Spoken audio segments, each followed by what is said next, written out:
Hi guys, welcome back to A Teacher's Sidekick. I'm Hunter, founder of A Teacher's Sidekick. Today, we're going to look at a ELA center that you can do with your students.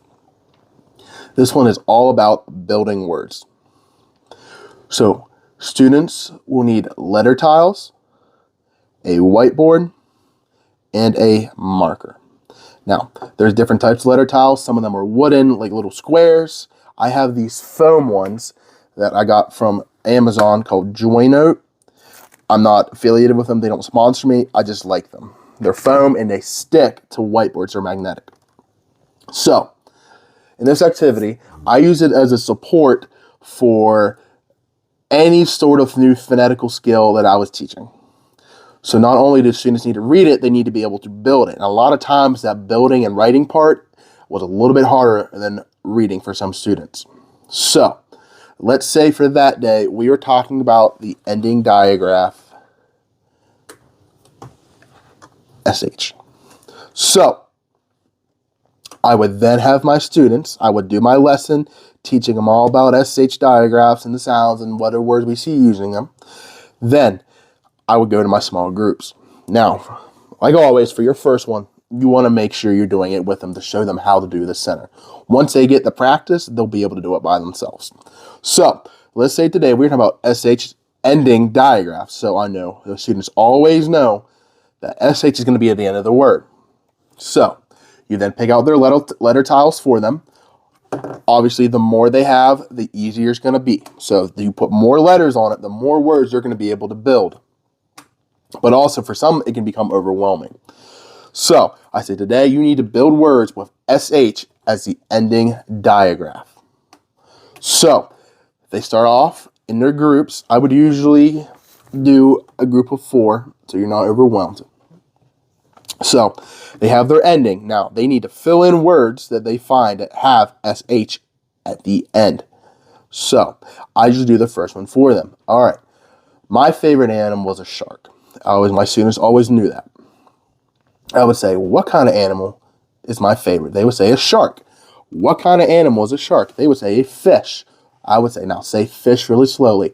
Sound it out with each phonics for each word. F, sh, f is a what? F. They would tell me F, and I would put an F in front of them. Now, I. That's a short vowel. What short vowel is that? I. F, sh, fish. The students would build the word and then write it. F-I-S-H. Now I would say you have 5 minutes to build as many words as you can with the ending S-H. Go. So I always practice with them, start with what you already have. We already built fish. Let's grab our other vowels and see if they build words that we can think of. F-esh. Not quite.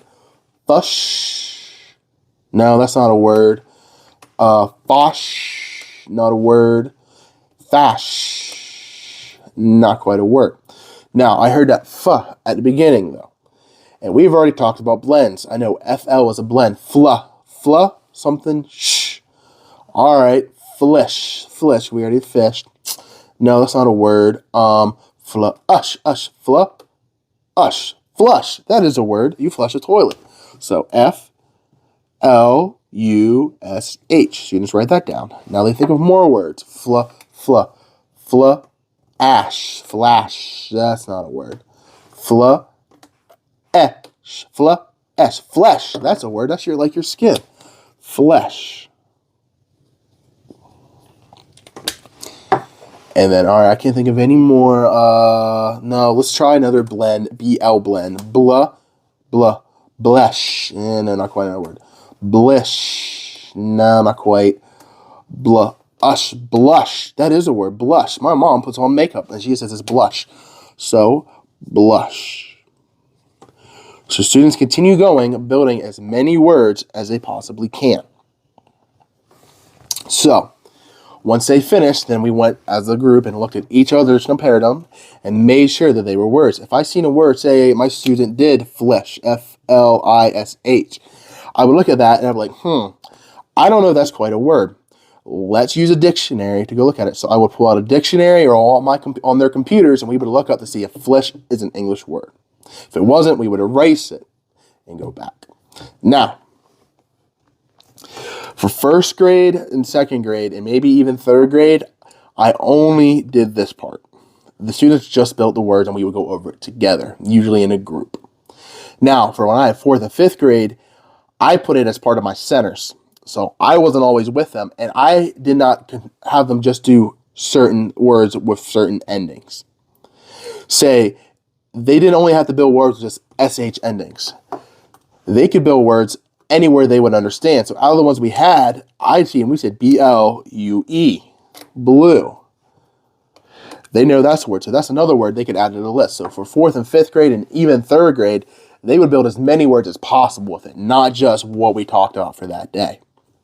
Now, what I also started doing, because I noticed I did this, and some of my students were just writing down random words in fourth grade. They would have just BLIF, bliff. You need a double F, that's not a word. So what I made them do, they would write down they would make their list. You know, they had all their words, blue, fish. Then, after they were done, they would trade their whiteboards or papers with one of their classmates. And then they would pull up their computer and they would check each word that they were not sure it's a word. They knew blue was a word, but bliff, I don't know if that's a word. So the students would have to go into the dictionary.com on their computers and check and see if what the students made were actually words. And then they would count up all of them, and then whoever had the most at the end would win. So then for fourth and fifth grade and third grade, not only are they getting the spelling and phonetic practice, they're also getting a vocabulary practice. So, to review, you need letter tiles of some sort. Again, I use these Joy Note ones. I like that they're foam, they're magnetic, and also, I forgot to point out earlier, the vowels are different colors. That can really help with the beginning students in kindergarten and first grade learning their vowels.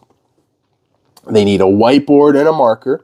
Now, if you're doing it as a group center where you're not involved, I would recommend maybe using paper, because then you could pick it up to make sure that you're holding them accountable that they're doing the work, but also that could be a grade for you.